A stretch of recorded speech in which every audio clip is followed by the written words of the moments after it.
ಗೊತ್ತಿರ್ತಕ್ಕಂಥ ಇತಿಹಾಸದಲ್ಲಿ ಯಾರು ಶಾಸಕರಿದ್ದಾರೆ ಅಂತ ಹೇಳಿದ್ರೆ ಅದು ನಮ್ಮ ಶಾಸಕರಾದಂಥ ಬಿ ಕೆ ಸಂಗಮೇಶ್ವರ್. ಮತ್ತು ಎಲ್ಲ ದೇವಸ್ಥಾನಗಳು ಅಭಿವೃದ್ಧಿ ಆಗಬೇಕು ಅಂತ ಹೇಳಿದ್ರೆ ಅದಕ್ಕೆ ಯಾವುದೂ ಫಂಡ್ಗಳಿರಲ್ಲ.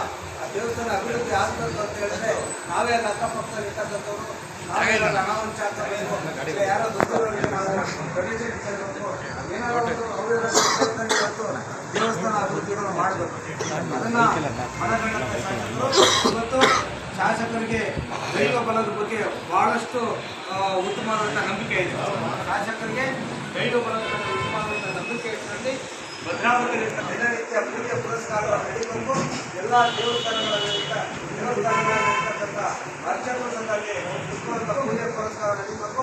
ಹಾಗೂ ಅಲ್ಲಿರ್ತಕ್ಕಂಥ ಎಲ್ಲ ನಾಗರಿಕರು ಶಾಂತಿ ನೆಮ್ಮದಿ ಸಹಬಾಳ್ವೆಯಿಂದ ಬದುಕಬೇಕಂತ ಹೇಳಿದ್ರೆ ಈಗ ಧಾರ್ಮಿಕ ಕಾರ್ಯಕ್ರಮ ಎಲ್ಲರಿಗೂ ಬಹಳ ಮುಖ್ಯವಾಗಿದೆ ಅಂತ ಎಲ್ಲ ದೇವಸ್ಥಾನಗಳು ಮತ್ತು ಹಿಂದೂ ದೇವಸ್ಥಾನಗಳಂತೆ ಎಲ್ಲಿ ಎಷ್ಟು ದೇವಸ್ಥಾನಗಳಿದ್ದಾವೋ ನಾನು ಕಣ್ಣಿಗೆ ಹುಡುಕಾಟಗಳು ಯಾರಾದರೂ ಬಂದಿರುವ ಈ ಮೂಲೆಯಲ್ಲಿ ದೇವಸ್ಥಾನಕ್ಕೆ ಶಾಸಕರು ಕೊಟ್ಟಿರುವ ಈ ಮೂಲೆಯಲ್ಲಿ ದೇವಸ್ಥಾನಕ್ಕೆ ಶಾಸಕರು ಕೊಟ್ಟಿರುವ ಅಂತ ಹೇಳ್ತಾರೆ ಹುಡುಕಾಡಬೇಕು. ಹೀಗಾಗಿ ಎಲ್ಲ ದೇವಸ್ಥಾನಗಳಿಗೂ ಸಹ ಅಭಿವೃದ್ಧಿಗೆ ಹಣವನ್ನು ಕೊಡೋದ್ರ ಮೂಲಕ ಅಷ್ಟು ದೇವಸ್ಥಾನಗಳಿಗೆ ತಮ್ಮದೇ ಆದಂಥ ಕೈಲಾದಂಥ ಎಷ್ಟು ಸಹಾಯ ಮಾಡೋಕ್ಕೆ ಸಾಧ್ಯನೋ ಅಷ್ಟು ಸಹಾಯವನ್ನು ಮಾಡಿದ್ದಾರೆ. ಕೆಲವು ದೇವಸ್ಥಾನಕ್ಕೆ ಕೊಟ್ಟೇ ಇರ್ಬೋದು, ಅಂಥ ದೇವಸ್ಥಾನಗಳಾಗಲೇ ನಮ್ಮ ವಿಷಯವರು ಅವರ ಹೆಸರನ್ನು ಬರ್ಕೊಂಡಿದ್ದಾರೆ. ಅಂಥ ದೇವಸ್ಥಾನಗಳು ಸಹ ಮುಂದಿನ ದಿವಸದಲ್ಲಿ ದೇವಸ್ಥಾನ ಅಭಿವೃದ್ಧಿ ಕೊಡ್ತಕ್ಕಂಥ ಕೆಲಸವನ್ನು ಶಾಸಕರು ಮಾಡಿದ್ರು. ಇವೆಲ್ಲ ಉದ್ದೇಶ ಇಷ್ಟೇ, ನಮ್ಮಿಂದ ಏನು ಬಯಸಿದ ಕೊಡಬೇಕು ಅಂತ ಏನಲ್ಲ. ಆದರೆ ನಾವು ನಿಮ್ಮ ಮೇಲೆ ನಂಬಿಕೆ ಇಟ್ಕೊಂಡು ನಿಮ್ಮ ದೇವಸ್ಥಾನಗಳ ಅಭಿವೃದ್ಧಿ ಆಗಲಿ, ನಿಮ್ಮ ಪ್ರಜೆಗೆ ಅಭಿವೃದ್ಧಿ, ಶಾಂತಿ, ನೆಮ್ಮದಿ, ಸಹಬಾಳ್ವೆ, ಸೋದರತ್ವ ನೆಲೆಸಲಿ ಅಂತ ಹೇಳಿ ಎಲ್ಲ ಬಾಂಧವ್ಯತೆ ಅಂತೇಳಿ ಒಂದು ಹಣವನ್ನು ಕೊಡ್ತಾ ಇದ್ದೀವಿ. ನೀವು ಅಷ್ಟೇ ನಾವು ಸಹ ನಿಮಗೆ ಕೊಟ್ಟಿರ್ತಕ್ಕಂಥ ಕೃತಜ್ಞತೆಗಳಿಗೆ ಶಾಸಕರ ಮೇಲೆ ಮುಂದಿನ ದಿನಗಳಲ್ಲಿ ಶಾಸಕರ ಕುಟುಂಬದ ಮೇಲೆ ಇದಕ್ಕೆ ಅಧ್ಯಕ್ಷತೆಯನ್ನು ವಹಿಸಿರುವ ನಮ್ಮ ಜನಪ್ರಿಯ ಶಾಸಕರಾದ ಬಿ ಕೆ ಸಂಗಮೇಶ್ವರ್ ಅವರೇ, ಗ್ಯಾರಂಟಿ ಸಮಿತಿಯ ಅಧ್ಯಕ್ಷರು ಯುವ ನಾಯಕರಾದ ಗಣೇಶ್ ಅವರೇ, ರವಿ ಅವರೇ, ಸುದೀಪ್ ಅವರೇ, ಚಿನ್ನಪ್ಪ ಅವರೇ, ಮೈಲಾರಪ್ಪ ಅವರೇ, ಗಣೇಶ್ ಅವರೇ, ರಾಮಣ್ಣ ಅವರೇ, ಮಂಜು ಅವರೇ, ನಾರಾಯಣಪ್ಪ ಅವರೇ, ಪ್ರಸಾದ್ ಅವರೇ ಹಾಗೂ ಎಲ್ಲ ಇಲ್ಲಿ ಬಂದಂಥ ಪ್ರತಿಯೊಬ್ಬರು ನಮ್ಮ ಮುಖಂಡರೆ, ಪ್ರತಿಯೊಬ್ಬರು ಎಲ್ಲ ಒಂದೊಂದು ಜವಾಬ್ದಾರಿ ಇರೋಂಥವ್ರು, ದೇವಸ್ಥಾನ ಕಮಿಟಿ ಅಧ್ಯಕ್ಷರು ಇರ್ಬೋದು, ಪದಾಧಿಕಾರಿಗಳು ಇರ್ಬೋದು, ಎಲ್ಲರಿಗೂ ನಾನು ಸ್ವಾಗತಿಸ್ತಾ ಇವತ್ತು ಏನು ಕಾರ್ಯಕ್ರಮ ನಡೀತಾ ಇದೆ ಭದ್ರಾವತಿಯಲ್ಲಿ ಹಿಂದೆ ಎಂದೂ ಈ ಕ್ಷೇತ್ರದಲ್ಲಿ ಯಾವತ್ತೂ ನಡೀತಿರೋಂಥ ಕಾರ್ಯಕ್ರಮ. ಪ್ರತಿಯೊಂದು ದೇವಸ್ಥಾನಗಳನ್ನು ಗುರುತಿಸಿ ಆಮೇಲೆ ದೇವಸ್ಥಾನಗಳಿಗೆ ಕೊಡಂಥ ಫಂಡ್ ಇಲ್ಲಿವರೆಗೂ ಯಾರು ಎಲ್ಲಿದೆ ಅಂತ ಹುಡುಕಕ್ಕಾಗಿಲ್ಲ.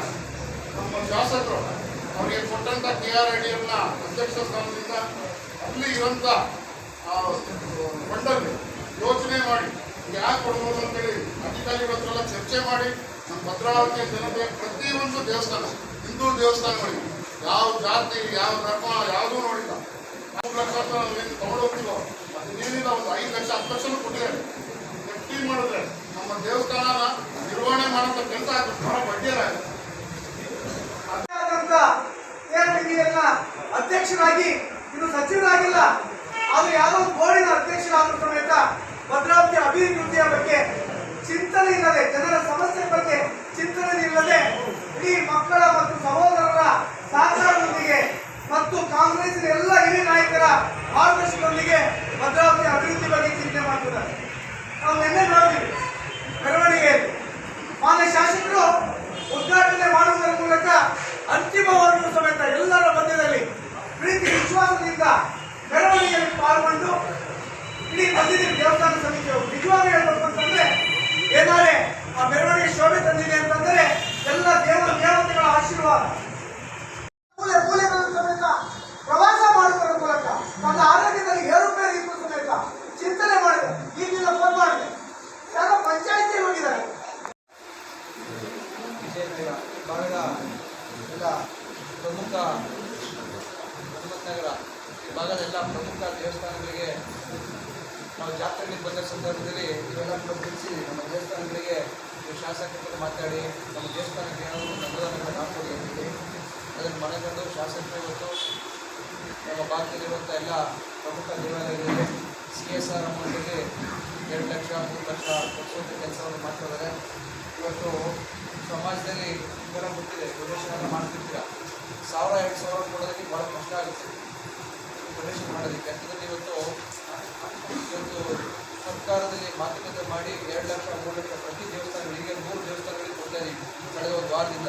ಹೋದ ಬಾರಿನೂ ಕೂಡ 100-150 ದೇವಸ್ಥಾನಗಳಿಗೆ ಕೊಟ್ಟಿದ್ದೀವಿ. ಭದ್ರಾವತಿ ನಮ್ಮ ಹತ್ರ ಯಾರ್ಯಾರು ನಮ್ಮ ಹತ್ರ ಬಂದು ತಿಳಿಸಿದ್ರು ಎಲ್ಲ ದೇವಸ್ಥಾನಗಳಿಗೆ ಪ್ರಾಮಾಣಿಕ ಕೊಡಿಸೋದು ಕೆಲಸವನ್ನು ಶಾಸಕರು ಮಾಡ್ತಾ ಇದ್ದಾರೆ. ಅದೇ ರೀತಿ ನೀವು ಅಷ್ಟೇ ನಮ್ಮನ್ನು ಭಾಳ ಪ್ರೀತಿ ಪಡ್ತಾ ಇದ್ದೀರಾ. ನಾವು ನೋಡ್ತಾ ಇರ್ತೀವಿ ಶಾಸಕರ ಬಗ್ಗೆ ಆಗಿ ನಮಗೆ ನಮ್ಮ ಕುಟುಂಬದವರ ಮುಖಂಡರನ್ನು ಭಾಳ ಗೌರವಿಸ್ತೀರಾ, ಭಾಳ ಪ್ರೀತಿಸ್ತೀರಾ. ಅದೇ ರೀತಿ ಪ್ರೀತಿ ಗೌರವ ವಿಶ್ವಾಸ ಕೊನೆಯವರಿಗೆ ಅಂತ ಹೇಳಿ ನಾವು ಕೇಳ್ಕೊತಾ ಇವಾಗೇನು ಕೊಡೋದು ಕೆಲಸ ಮಾಡ್ತೀವಿ ಅದನ್ನು ದೇವಸ್ಥಾನ ಜೀವನಕ್ಕೆ ಉಪಯೋಗಿಸ್ಕೊಳ್ಳಿ. ಅದೇ ರೀತಿ CSR ವಿಶೇಷ ಏನಪ್ಪ ಅಂತ ಹೇಳಿದ್ರೆ ಇಲ್ಲಿ ಯಾವುದು ಕೂಡ ಫಂಡ್ ಕಟ್ಟಾಗೋದಿಲ್ಲ. ಬೇರೆ ಯಾವುದೇ ಸರ್ಕಾರದ ಅನುದಾನಗಳು 30-35% ಕಟ್ಟಾಗುತ್ತೆ. ಏನು 2 ಲಕ್ಷ 3 ಲಕ್ಷ ಅದು ರೂಪಾಯಿ ಕೂಡ ಕಟ್ಟಾಗೋದಿಲ್ಲ. ನಾಳೆ ನೀವು ಅಕೌಂಟ್ ಡ್ರಾ ಮಾಡಿಕೊಂಡು ಉಪಯೋಗಿಸ್ಬೋದು. ಅದಕ್ಕೆ ಅದೇ ರೀತಿ ನಿಮ್ಮೆಲ್ಲ ಸಂಪರ್ಕ ಶಾಸಕರ ಜೊತೆಗೆ ನಮ್ಮ ಜೊತೆಗೆ ನಮ್ಮ ಮುಖಂಡರ ಜೊತೆಗೆ ಈ ರೀತಿ ಸಂಪರ್ಕದಲ್ಲಿ. ಆಮೇಲೆ ಸಿದ್ದೇಶ್ವರ ದೇವಸ್ಥಾನ, ವಿಜಯನಗರ, ಗೌರಿ ಕಾಲೋನಿ, ಕಾವೇರಮ್ಮ ದೇವಸ್ಥಾನ ಮತ್ತು ಮುತ್ತುಮಾರಮ್ಮ ದೇವಸ್ಥಾನ, ಮುಂಬೈ ಕ್ರಾಸ್, ಹೊಸಮನೆ ಎಲ್ಲ ದೇವಸ್ಥಾನದ ಕಮಿಟಿ ಅಧ್ಯಕ್ಷರು, ಪದಾಧಿಕಾರಿಗಳೇ, ಏನು ಈ ಹಿಂದೆ ನಾವು ಮುಜರಾ ಇಲಾಖೆಯಿಂದ ದೇವಸ್ಥಾನಗಳಿಗೆ 25,000, ಒಂದು 50,000, 60,000 ಇತ್ತು. ಅದನ್ನು ನಮ್ಮ ಶಾಸಕರು ಮುಜರಾ ಇಲಾಖೆಯಿಂದನೂ ಮೊನ್ನೆ ಕಾವೇರಮ್ಮ ದೇವಸ್ಥಾನಕ್ಕೆ ಒಂದು 60 ಈಗ ಆಗಮಿಸಿದ ಮಾಜಿ ನಗರಸಭಾಧ್ಯಕ್ಷರು, ಹಾಲಿ ನಗರಸಭೆ ಸದಸ್ಯರಾದ ಮೋಹನವರಿಗೆ ತಮ್ಮೆಲ್ಲರ ಪರವಾಗಿ ಸ್ವಾಗತ ಮಾಡ್ತಾ ಇದ್ದೀವಿ. ಹಿಂದೆ ನಮಗೆಲ್ಲ 25,000, 30,000 ಸಿಗೋದು. ಆದರೆ ನಮ್ಮ ಶಾಸಕರು ಅದನ್ನು 2 ಲಕ್ಷ ಮೇಲೆ ಮುಜರಾ ಇಲಾಖೆಯಿಂದ ಕೊಡ್ತಾರೆ. ನಮ್ಮ ಜೊತೆಗೆ ಏನು ಇವತ್ತು CSR ಫಂಡ್ ಬೇರೆಯಿಂದ ಕೊಡಿಸ್ತಾ ಇರಲ್ಲ, ಇದು ಬೇರೆ ಯಾವ್ದಾದ್ರು ಕಾಮಗಾರಿಗಳಿಗೆ ಆಗ್ತಾವುದು. ಆದರೆ ಶಾಸಕರು ಕೇಳಿ ಏನು ಎಲ್ಲ ದೇವಸ್ಥಾನದವರು ಬಂದು ಕೇಳ್ಕೊಂಡಾಗ ಈ ದೇವಸ್ಥಾನ ಅಭಿವೃದ್ಧಿಗೆ ನಾವು ಏನಾದ್ರು ಮಾಡಬೇಕಲ್ಲ ಅಂತ ಇದು ಮಾಡ್ಕೊಂಡು ಅವ್ರೇನು ಮಾಡಿದ್ರು ಅದನ್ನು ಈ ಕಾಮಗಾರಿ ಕೊಡೋ ಬದಲು ದೇವಸ್ಥಾನಗಳಿಗೆ ಕೊಟ್ಟರೆ ಉಪಯೋಗ ಆಗುತ್ತೆ, ದೇವಸ್ಥಾನಗಳು ಅಭಿವೃದ್ಧಿ ಆಗುತ್ತೆ ಅಂತೇಳಿ ಬರೀ ಎಲ್ಲ ಧರ್ಮಗಳ ದೇವಸ್ಥಾನಗಳಿಗೂ ಎಲ್ಲ ಯಾರು ಜಾತಿ ಭೇದ ಭಾವ ನೋಡದೆ ಕೊಟ್ಟಿದ್ದಾರೆ. ತುಂಬ ಸಿಕ್ಕಿರೋದ್ರೆ ನಮ್ಮೆಲ್ಲರ ಪುಣ್ಯ ಅಂತ ಹೇಳ್ತಾರೆ. ನಮ್ಮ ಶಾಸಕರು, ನಾವು ಮುಖಂಡರುಗಳು ಯಾವತ್ತೂ ನಿಮ್ಮ ಜೊತೆ ಇರ್ತೀವಿ. ನೀವು ನಮ್ಮ ಜೊತೆ ಇರ್ರಿ, ನಾವು ಯಾವತ್ತೂ ನಿಮ್ಮನ್ನು ಕೈ ಬಿಡಲ್ಲ, ನೀವು ನಮ್ಮನ್ನು ಕೈ ಬಿಡಬೇಡ್ರಿ. ಎಲ್ಲರ ಆಶೀರ್ವಾದದಿಂದ ನಮ್ಮ ಸೋದರಂತ ಸಂತೋಷ್ ಅವರು 4 ಬಾರಿ ಶಾಸಕರಾಗಿದ್ದಾರೆ. ಅದೆಲ್ಲರೂ ಕೂಡ ನಿಮ್ಮ ಆಶೀರ್ವಾದ ಅಂತ ನಿಮಗೆಲ್ಲರಿಗೂ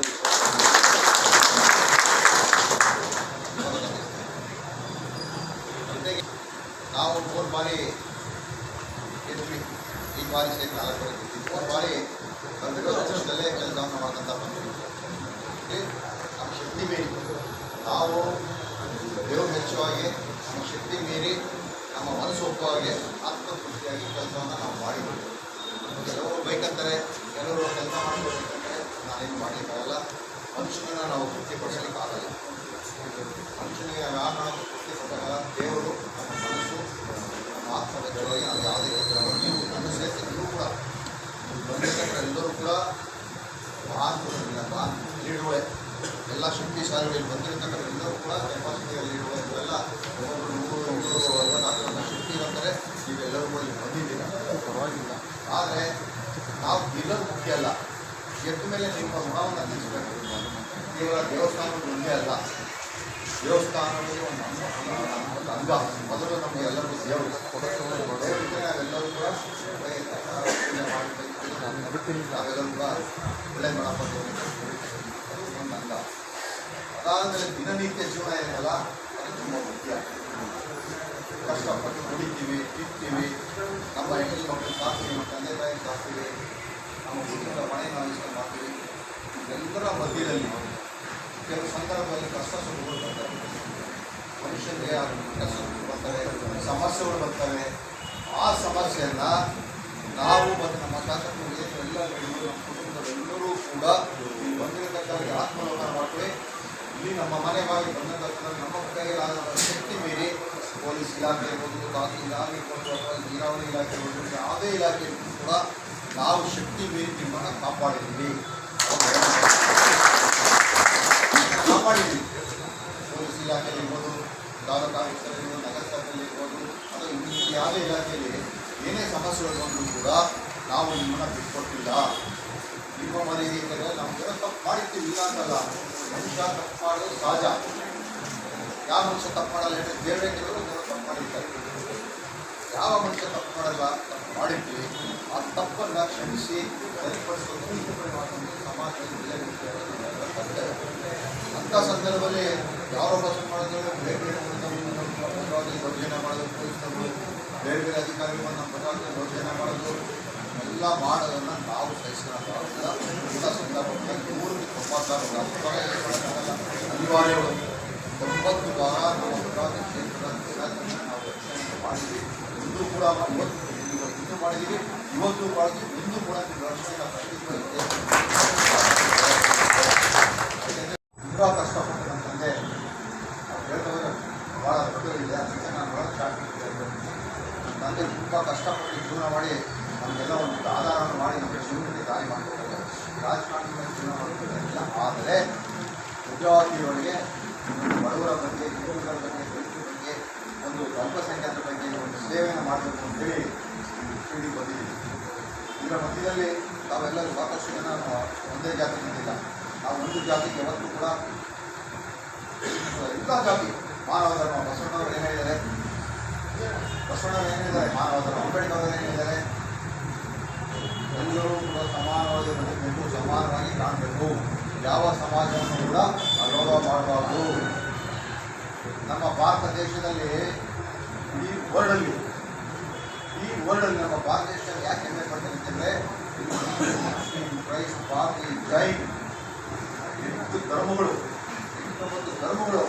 ಎಲ್ಲರೂ ಅಣ್ಣ ತಮ್ಮವನ್ನಾಗಿ ಬದುಕಿ ಜೀವನ ಮಾಡ್ತಾ ಇದ್ದೀವಿ. ಹಾಗಾಗಿ ಈ ವರ್ಲ್ಡಲ್ಲಿ ನಮ್ಮ ಭಾರತ ದೇಶದ ಹೆಮ್ಮೆಯಿಂದ ಗೌರವಿಸೋದು. ಯಾಕೆಂದರೆ ಎಲ್ಲ ಅಂಬೇಡ್ಕರ್ ಅವರು, ಬಸವಣ್ಣನವರು, ಮಹಾತ್ಮ ಗಾಂಧೀಜಿಯವರು ಎಲ್ಲರೂ ಕೂಡ ನಮ್ಮ ಭಾರತ ದೇಶದಲ್ಲಿ ನಮ್ಮೆಲ್ಲರ ಭಾಗ್ಯ. ಯಾಕೆಂತಂದರೆ ಅಂಬೇಡ್ಕರ್ ಅವರೇ ಒಂದು ಸಂವಿಧಾನವನ್ನು ಬರೆದೇ ಹೋಗಿದ್ದರೆ ಇವತ್ತು ನಾವೆಲ್ಲರೂ ಗುಲಾಮರಾಗಿಬೇಕಾಗಿತ್ತು.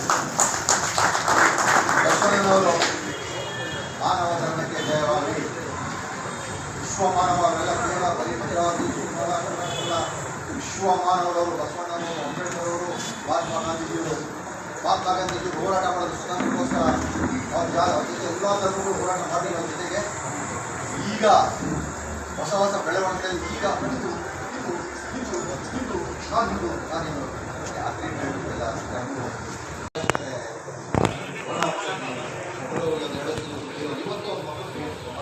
ಬೆಂಗಳೂರು ಮಾತಾಡೋದಿರಲ್ಲ, ಅದರಿಗೆ ಬಂದಿಲ್ಲ. ಅದೇ ದೇವೇಗೌಡ ಫ್ಯಾಮಿಲಿ, ಇನ್ನೊಂದು ಫ್ಯಾಮಿಲಿ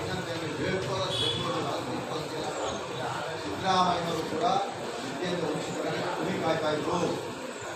ಕುರಿ ಕಾಯುವಂಥ ಸಂದರ್ಭದಲ್ಲಿ ಒಬ್ಬ ವ್ಯಕ್ತಿ ಮಾಸ್ಟ್ರು ತುಂಬ ಬುದ್ಧಿವಂತ, ನಿಮಗೆ ಯಾಕೆ ಕಾಲೇಜ್ ಸೇರಿಸಬಾರ್ದು ಅಂತೇಳಿ 4ನೇ ಕ್ಲಾಸ್ 5ನೇ ಕ್ಲಾಸ್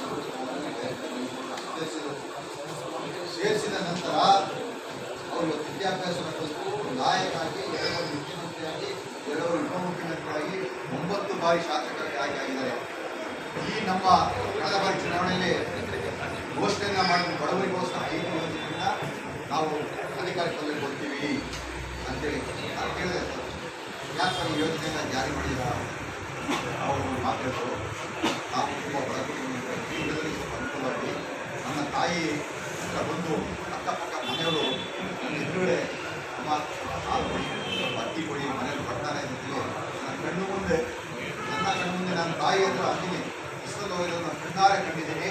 ಹಾಗಾಗಿ ಎಲ್ಲರೂ ಕೂಡ ಹಸಿವು ಮುಕ್ತರಾಗಿ ಎಲ್ಲರೂ ಕೂಡ ನಮ್ಮ ಭಾಷೆ ವರ್ಡನ್ನು ಸಿದ್ದರಾಮಯ್ಯನವರು ಅವರು ಯಾವತ್ತೂ ಕೂಡ ಹಿಂದುಳಿದರ ಪರ, ದಲಿತರ ಪರ, ಪ್ರಾಮಾಣಿಕವಾಗಿದ್ದಾರೆ.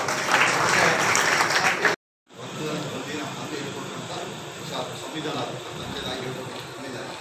ಅವರು ಕೂಡ 4 ಬಾರಿ ಕೆಲವರು 4 ಬಾರಿ ಏನಿಲ್ಲ, ಮನೆ ಹತ್ರ ಬಂದರೆ ಮಾತಾಡ್ತಾರೆ.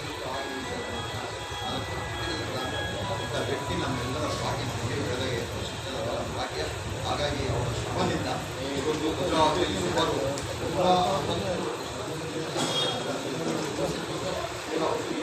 310 ಸಂಘ ಮತ್ತು ಸಮಾಜಗಳಿಗೆ ಮತ್ತು ದೇವಸ್ಥಾನಗಳಿಗೆ ಎಲ್ಲರೂ ಕೂಡ 2 ರಿಂದ 5 ವರ್ಷ ಅವರ ಅನುಗುಣವಾಗಿ ಆ ದೇವಸ್ಥಾನ ಅನುಗುಣವಾಗಿ ಕೆಲಸ ಬಂದಿದ್ದೀವಿ.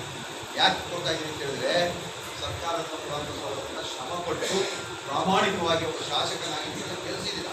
ನಮ್ಮ ಶಾಸಕನ ಗೆಲ್ಲಿಸಿದ್ರೆ ನಮ್ಮ ಮನೆ ನಾನು ಸ್ವಾಸ್ಥ್ಯಕ್ಕೋಸ್ಕರ ರಾಜಕಾರಣ ಮಾಡೋದಿಲ್ಲ. ರಾಜಕಾರಣ ಬರುತ್ತೆ ಹೋಗುತ್ತೆ. ಈ ಸಂದರ್ಭದಲ್ಲಿ ಅಧಿಕಾರಾವಧಿಯಲ್ಲಿ ನಾವು ಏನು ಮಾಡಿದ್ದೀವಿ ಅಂತ ತುಂಬ ಮುಖ್ಯ. ನಮ್ಮ ಮನೆ ಹತ್ರ ಬಂದಾಗ ನಾವು ಯಾರು ಕೂಡ ಗೌರವ ಮಾಡಲ್ಲ. ಪ್ರೀತಿಯಿಂದ ಗೌರವ ಕೊಟ್ಟು ಕೂರಿಸಿ ಭಾಳ ಏನೇ ಪ್ರೀತಿ ಕೊಟ್ಟು ನಮ್ಮ ಯಾಕೆಂದರೆ ನಾವು ಲೆವೆಲ್ ಅದೇ ರೀತಿ ಸಂಘಟನೆ ಯಾವುದೂ ಕಡಿಮೆ ಮಾಡಿಲ್ಲ. ನೆಟ್ಟು ಬಂದರೆ ಕಲಿಸ್ಕೊಂಡು ಹೋಗಿ ಅಂತ ಬೆಂಗಳೂರಲ್ಲಿ ವಿಧಾನಸೌಧ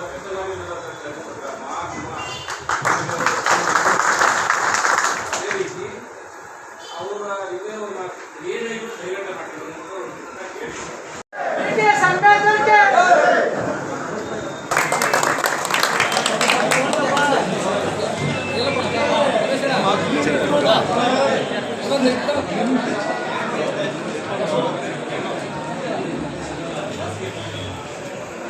ಅದರಲ್ಲೇ ಸೈಡಿ ಬನ್ನಿ, ಅಲ್ಲಿ ಮಾಡಿಬಿಡಿ. ಇಲ್ಲಿ ಫೋಟೋ ತೆಗಿಲಿಕ್ಕೆ ಬರಲ್ಲ, ನೀವು ಮಾಡಿದ್ರೆ ವೇಸ್ಟ್ ಅಲ್ವಾ? ಆಚೆನೆ ಬಂದು ಫ್ರೀ ಮಾಡಿ ಬನ್ನಿ. ನೋಡಿ